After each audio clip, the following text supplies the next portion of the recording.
अदील, ये 342 का सवालनामा भी रिकॉर्ड करवाया गया बानी पीटीआई की जानिब से, तो ये सवालनामा था और इसको ये क्या रिकॉर्ड करवाया गया?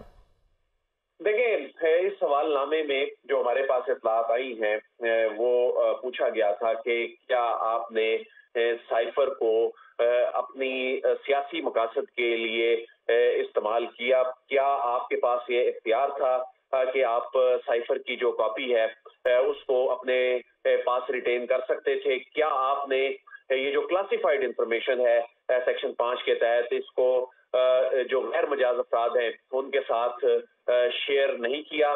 तो इसमें हम ये देख रहे हैं कि जो इनको जो सजा हुई है उसमें सिर्फ यही नहीं हुई कि इन्होंने विलफुली जो एक सीक्रेट कोड था उसको कम्युनिकेट किया उन गैर मजाज अफराद के साथ, बल्कि इसमें कानून में ये भी कहा गया है कि इसको उन लोगों ने रिटेन किया जो इसके मजाज नहीं थे, वो इसको रख नहीं सकते थे। वो कॉपी कहाँ गई? अगरचे ये कहा गया इनकी जो लीगल टीम की जानिब से कि जो दफ्तर खारजा की असल कॉपी है वो उनके पास है, लेकिन उसकी एक कॉपी जिसको वो खुद इन्होंने एडमिट कर लिया था, पब्लिक के सामने एडमिट किया था, उन्होंने टीवी टॉक शोज में एडमिट किया था कि उन्होंने जो कॉपी लहराई और वो उनके पास वो तमाम कंटेंट्स मौजूद थे, और उसके बाद वो कॉपी कहाँ गई वो गवाहान के जो बयानात हैं उससे भी ये एस्टैब्लिश हुआ कि वो ना तो इसको रखने के मजाज थे और उन्होंने उसे मिसप्लेस किया। अदील, आप हमारे साथ ही मौजूद रहिएगा। दिफाई तज्जियाकार सैयद मोहम्मद अली ने भी हमें ज्वाइन किया है। सर, बहुत शुक्रिया आपके वक्त का। है साइफर केस का और बानी पीटीआई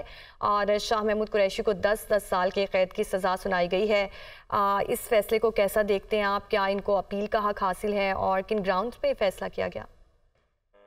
बहुत शुक्रिया जी। देखिए, इस फैसले के 4 जो अहम तरीन पहलू हैं वो मैं आपके सामने मुख्तसरन रख देता हूँ। पहली बात ये है कि मैं समझता हूँ कि ये हमारी आईनी और जो सियासी तारीख है उसमें एक बहुत लैंडमार्क डिसीजन इस वजह से है कि तमाम तर जो सियासी दबाव था हमारी अदलिया के ऊपर और डिलेइंग टैक्टिक्स थी, उसके बावजूद अदलिया ने आईनी अपनी जिम्मेदारी पूरी की है और कानून के मुताबिक तमाम असर रसूख से बालातर होके जो शवाहिद और गवाहों के तमाम गवाहियां थी उसके बेसिस पे ये फैसला दिया है।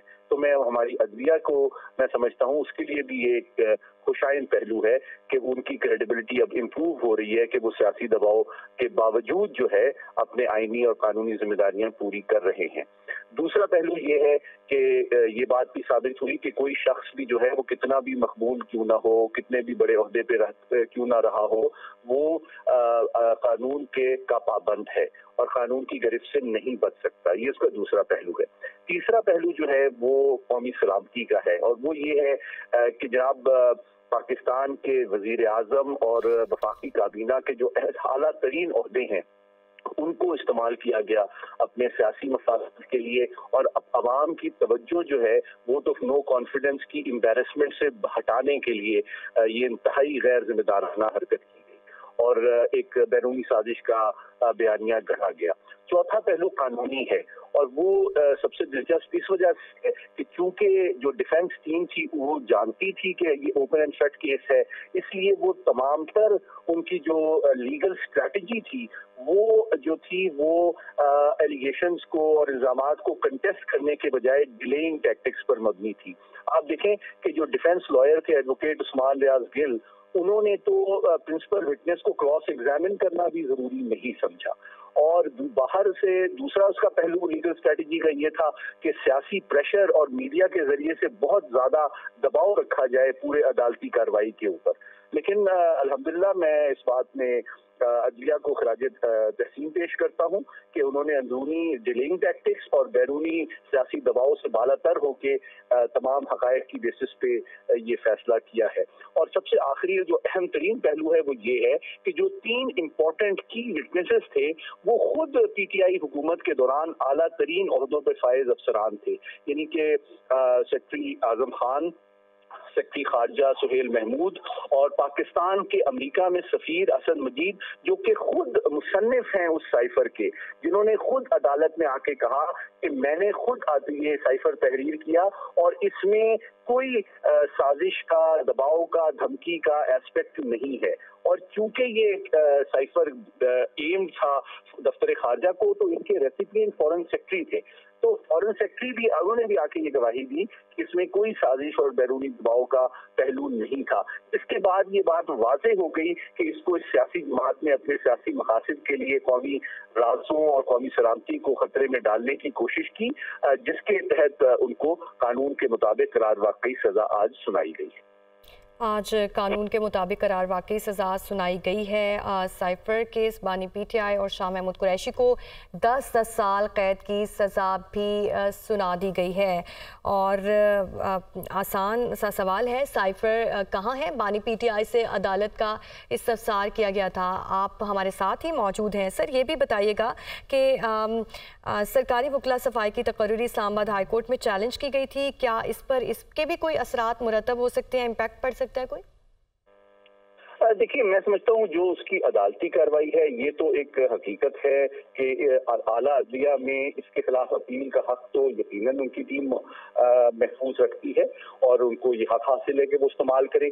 लेकिन मैं इस वक्त जो सूरत हाल है कि इस पार्टी की जो पूरी सियासी और कानूनी हिकमत अमली थी कि इस अदलिया की कार्रवाई को डिसरप्ट किया जाए, डिले किया जाए और सियासी दबाव में लाया जाए, वो नाकाम होती हुई आज के फैसले के नतीजे में नजर आती है।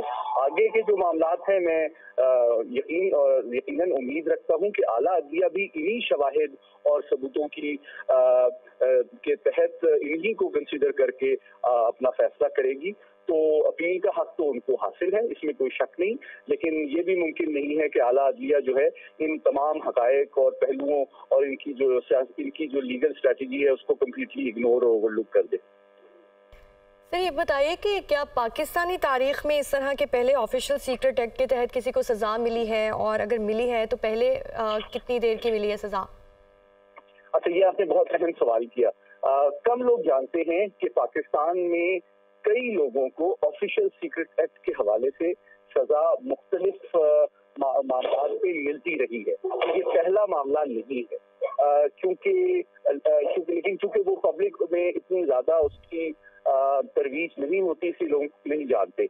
मैं आपको बताता चलूं कि एक 7 साल कबल एक आर्जी सर्विस ब्रिगेडियर को ऑफिशियल सीक्रेट एक्ट की वायलेशन में सजाए मौत हुई। इसी तरह एक और बहुत सीनियर हमारे एक हसास इदारे के 22 ग्रेड के अफसर थे, उनको भी इसमें सजाए मौत हुई थी। इसके अलावा जो है एक लेफ्टिनेंट जनरल थे रिटायर्ड, उनको भी इसी तरह 14 साल की उम्र कैद की सजा मिली थी। लेकिन चूंकि आम लोग इससे इतना वाकिफ नहीं है तो उनके लिए यकीनन ये नई बात है। लेकिन ऑफिशियल सीक्रेट एक्ट खुसूसन जो लोग ओथ ऑफ ऑफिस के पाबंद होते हैं, जो कि देखिए वजीर आजम ने तो पब्लिक में उनके जो ओथ के अल्फाज हैं वो ये हैं कि मेरी सरकारी जिम्मेदारी के दौरान अगर कोई भी सरकारी राज या डॉक्यूमेंट जो है मेरे इल्म में लाया जाएगा तो मैं उसको किसी गैर मुतल्लिका शख्स से शेयर नहीं करूंगा। ये उनकी आईनी और कानूनी ओथ के अल्फाज हैं, तो डायरेक्ट आपको इसकी वायलेशन नजर आती है। तो मैं समझता हूँ कि मैं इसको एक खुशाइन डेवलपमेंट इस लिहाज से समझता हूँ कि यकीनन बहुत से लोगों को इससे अफसोस हुआ होगा, लेकिन ये एक हकीकत है कि हमारी अदलिया ने ये साबित किया है कि डिलेइंग टैक्टिक्स हो या फेक नैरेटिव हो, फेक प्रोपेगेंडा हो या सियासी दबाव हो, उसके बावजूद वो अपनी आईनी और कानूनी जिम्मेदारियां अदा करना चाहते हैं तो करते हैं, और इंशाअल्लाह आइंदा भी आला अदलिया भी करती रहेगी। जी सर ये भी बताइए कि बानी पीटीआई के बाकी केसेस भी हैं, बाकी केसेस का आप मुस्तकबिल क्या देख रहे हैं इस फैसले के बाद? देखिए, मैं समझता हूँ कि कानूनी एतबार से जो हकीकत पसंदाना अप्रोच है वो यही है कि हर केस जो है वो इनफरादी तौर पे देखना चाहिए, क्योंकि उसकी सेहत, उसके आर्गूमेंट्स, उसमें जो रेलेवेंट कवानीन हैं उनकी नौयत मुख्तलिफ होती है। तो अलबत्ता ऑब्वियसली सियासी तौर पे जो लोग एनालिसिस करते हैं वो उसको सबको एक एस्पेक्ट से देखते हैं, लेकिन मैं समझता हूँ कि कानूनी पहलू और सियासी पहलू जो है वो उनको सेपरेट रखना चाहिए, क्योंकि इसमें अदलिया की भी क्रेडिबिलिटी और इंडिपेंडेंस प्रूव होती है, और ये बात भी गलत साबित होती है कि ये तमाम केसेस जो हैं इनका सियासी कोई मकसद है या सियासी दबाव से कोई ताल्लुक है। जी, सैयद मोहम्मद अली हमारे साथ मौजूद हैं। आज समात के आगाज़ पर बानी पीटीआई और शाह महमूद कुरैशी को 342 का सवाल नामा भी दिया गया और अदील वड़ाइची हमारे साथ मौजूद हैं। अदील, हम इस सवाल नामे के हवाले से आप बता रहे थे, आप वहीं से कंटिन्यू करें। जी, सवाल नामे में जो उन्होंने बयान रिकॉर्ड कराया है उसमें उन्होंने ये कहा कि मेरे 3.5 साल के दौरान ये वाहिद डॉक्यूमेंट है जो वजीर आजम ऑफिस से मिसिंग हुआ। लेकिन हम जब कानून को देखते हैं तो कानून में ये लिखा हुआ है कि अगर किसी शख्स के पास कोई ऐसा कोड या डॉक्यूमेंट है और वो उसमें नाकाम हो जाता है उसकी रीजनेबल केयर करने में, तो उस पे भी सजा का इतलाक होता है। फिर इसमें ये कहा गया कि जो परेड ग्राउंड जलसे में जो पेपर लहराया उसमें सिर्फ खतरे का जिक्र किया, मुल्क का नाम नहीं लिया और अल्फाज का भी मुख्तात चुनाव किया। हमने देखा कि उसके बाद मुख्तलिफ टीवी प्रोग्राम में उन्होंने मुल्क का नाम भी लिया और उसके जो कंटेंट्स थे वो भी ज़ेरे बहस आए।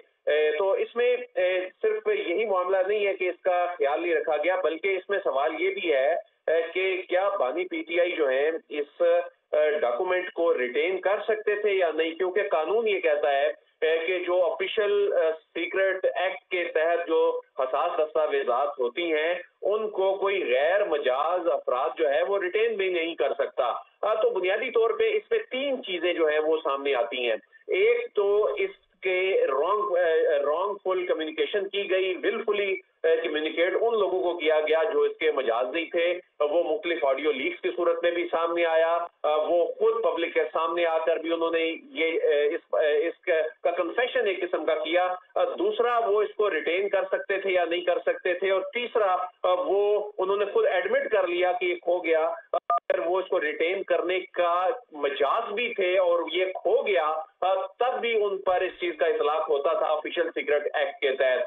तो जो 342 का जो बयान दिया उसमें उन्होंने बहुत से इल्जामात भी लगाए। उन्होंने साबिक आर्मी चीफ को बुलाने के हवाले से भी कई मरतबा ये कहा, लेकिन ये जज साहब का इख्तियार था कि वो जो बुलाए गए, जो रिस्पोंडेंट्स की जानिब से ये कहा गया है कि फलां शख्स को बुलाया जाए, तो कानून के मुताबिक उन्होंने फैसला करना था। फिर इसमें ये कहा गया कि मैं साइफर को पढ़कर हैरान और शर्मसार रह गया। उन्होंने 342 के बयान में कहा कि शाह महमूद कुरैशी ने असद मजीद को टेलीफोन करके साइफर से मुतल्लिक मालूमात ली और हैरान कुन साइफर था जो वजीर खारजा और वजीर आजम को दिखाने के लिए नहीं था। अब यहाँ मामला ये है कि ये उन्हें दिखाने का मामला नहीं है। बुनियादी तौर पे क्या उन्होंने इसको पॉलिटिसाइज किया, क्या उन्होंने पब्लिक में जाके एक जो सीक्रेट डॉक्यूमेंट है उसको पब्लिक तक वो चीजें बताई जो क्या ये बताई जा सकती थी, नहीं बताई जा सकती थी। जब साइफर हम जब डिप्लोमेटिक जो सर्कल के लोग हैं ये साइफर से गुफ्तगू कर रहे होते हैं तो इसका एक प्रोटोकॉल होता है। जब साइफर बैरून मुल्क से आता है तो वो एक खास कोडेड फॉर्म में आता है और उसके बाद यहाँ पर इसको जब डिकोड किया जाता है तो ये इसके जो तमाम हिस्से, जरूरी नहीं है कि ये जब डिकोड हो गया तो उसके बाद ये प्राइम मिनिस्टर से या जो फॉरेन मिनिस्टर हैं उनको ये कॉपी रखने के मजाज होते हो। ये एक जो कानून के मुताबिक एक जो तरीकाकार है उसमें उनसे ये इंफॉर्मेशन जो है वो एक खास अंदाज से शेयर की जा सकती है। उसको वो रिटेन नहीं कर सकते, उसको वो किसी और के साथ शेयर नहीं कर सकते। वो ये कह रहे हैं कि मैं प्राइम मिनिस्टर था तो क्या मैं ये नहीं देख सकता था? देखने में, उसको पब्लिक में लहराने से या उसको रिटेन करने से, उसकी कॉपी खो जाने में उसका सारा इम्पैक्ट ही तब्दील होकर रह